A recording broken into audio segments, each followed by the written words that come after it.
Hello, Virgo. Hey guys. This is your full moon and Scorpio reading.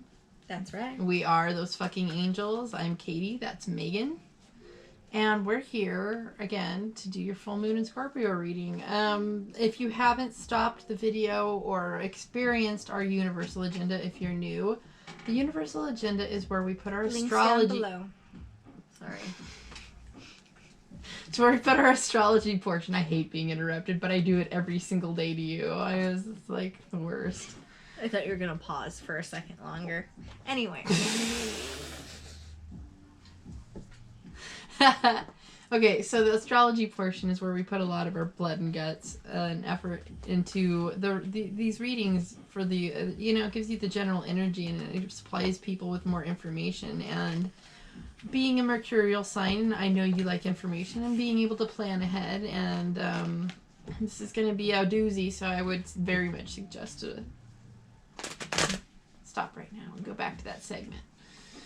Yes. Otherwise, if you've done that, please join us for your reading. I got card number 25 for you guys. Now. It is release the dark wound. Let love live. If we detach something from its source too soon, trying to force it to become what it is not yet ready or willing to become, we can unintentionally sap it out of its strength and kill it. There is a dark wound in the consciousness of humanity, which demands perfection and denies process. If you are thinking of publishers before you have even written the book, if you are comparing your unfinished song idea to the latest best-selling pop release, if you have decided you are not good enough or worthy enough to succeed before you've given it everything you've got and asked for divine help, then this dark wound has you in its grasp. Dang. Wow.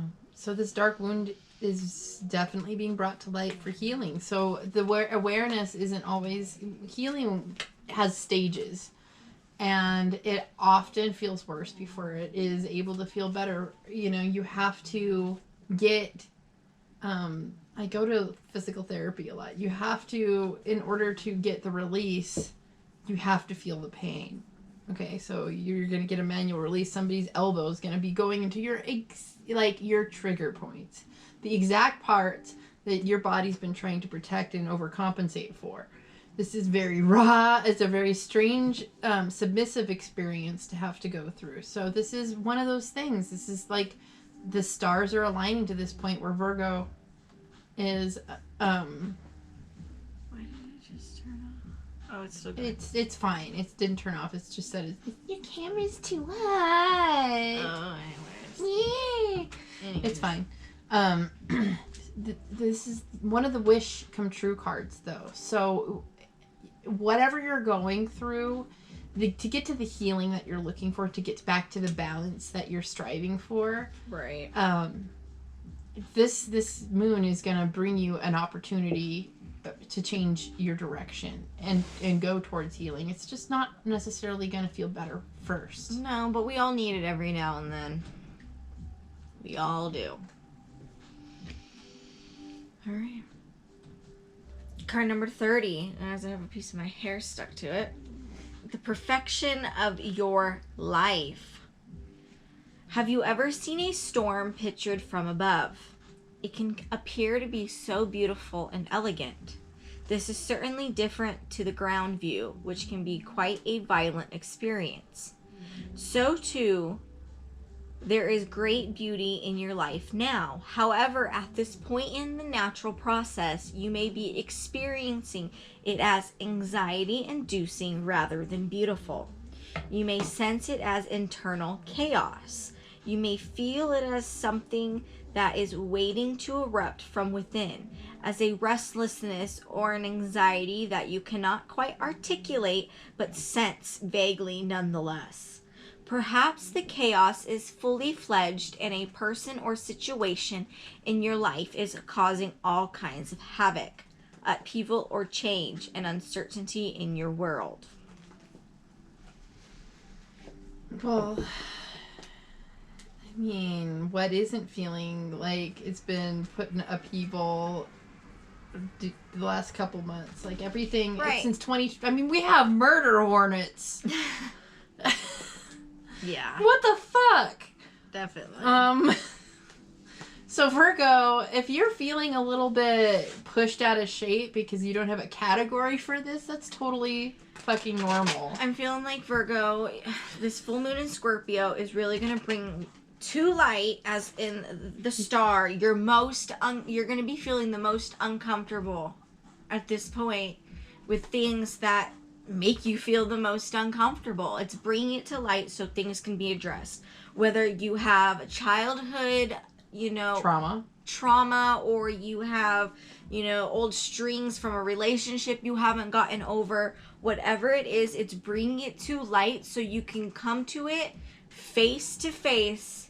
And be naked. Yeah, and this is who I am, this is what I gotta do. Super naked. And just be real and authentic. And, this is the Aquarius card. That's like fog. You can't always see through the fog at first, but that's the water-bearing air. So this is eventually through your emotions, through the processing of your murky emotions, which is not the easiest for Virgo, you will be able to come to light. Enlightenment is not always comfortable. In fact, it's often disturbing because when you're coming to face things you've buried, which is exactly what we should be doing this moon, is finding a deeper truth to use to go forward. Yeah. There's just let's get to this. Oh shit. Okay, so it's all about moving forward. You want to move forward, but there's something that you're allowing to hold you back. You're not completely. This is what you need to heal. You need to heal the fact that you think there's no way people can be on the same page with you because perhaps you're fucking a lot of Virgos I know that we know have a concept that everybody thinks they're a piece of shit. Right? And so that keeps as a precedence before they even get to really be in an intimate or some kind of relationship with somebody. They're already assuming that you think they're a piece of shit, so it's blocking being on the same page. It could be the exact opposite, but what are you calling before you're allowing it to become an anchor rather than wind in your sails? Yeah. So there's a turbulence to your concept of reality. Yeah. The swords always have to do with thoughts, and there's water involved in this too. These are again combined water air cards, which is so interesting for you guys. But it feels like you're maybe not trusting your own emotions, your own feelings to guide you through to the other side mentally. Like your linear thoughts are being guided by your emotions right now naturally. I mean, it's like you're putting that in a denial. And that's not going to be allowed. You're just going to get more disruption, which is going to cause your healing cycle to occur. So there's going to be a wound probably to your perceptions, to the way you think you are, but it's probably going to be in your best favor. You're going to find out people don't think you're a piece of shit or whatever, and you're going to be able to climb out of a certain mental pattern, which is why we have the star upright. You're going to come into an awareness that counters your entire concept of yourself, but that's a good thing that it's being challenged because you're just really treading water with your current status mentally. Yeah, wasting energy, treading water, when in reality you can lift up that anchor and go. So, all right, this concludes your full moon in Scorpio reading from your girls, those fucking angels, and we will see you in the next one. Bye.